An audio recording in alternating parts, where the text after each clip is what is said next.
December 1వ తేదీన జరగనున్న మాలల ఆత్మగౌరవ సభను విజయవంతం చేయాలని కోరారు ఎమ్మెల్యే వివేక్ వెంకటస్వామి.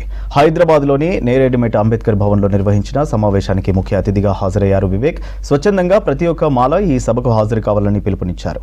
30 లక్షల మంది ఉన్న తాము ఈ సభలో సత్తా చూపిస్తామన్నారు. మన హక్కులను మనం కాపాడుకునేందుకు సంఘటితం కావాల్సిన సమయం ఆసన్నమైందని అన్నారు వివేక్ వెంకటస్వామి. నేను సంఘాలను అందరినీ తీసుకొని అది ఇట్లా సమస్య ఉన్నదంటే అందరు సంఘాలు సార్ మీరు ఎమ్మెల్యేస్తో కలిసి మీరు వెళ్ళి ముఖ్యమంత్రిని కలవాలని చెప్పి వాళ్ళందరూ కూడా చెప్పడం జరిగింది. నాగరాజు గారు నిజంగానే అన్నా నడు మనం హోదా పెట్టిందన్న అంటే ఇది ఒక రాజకీయ కుటుంబం అన్నమాట.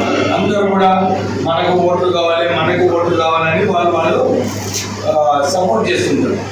ఎందుకు అన్ని చోట్ల కూడా మాలలకు అంత గుర్తింపు ఎందుకు వస్తలేదు?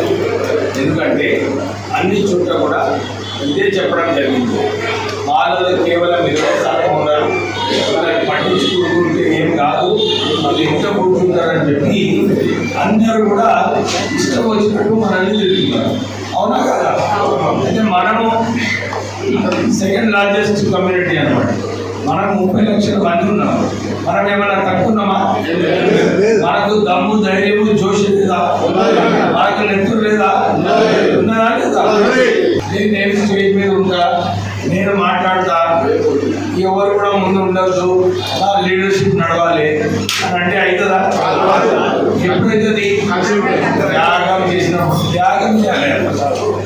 త్యాగం చేయాలి. మనం కూడా మన జాతి కోసం మనం కాపాడుకునే బాధ్యత మన పైన ఉన్నది.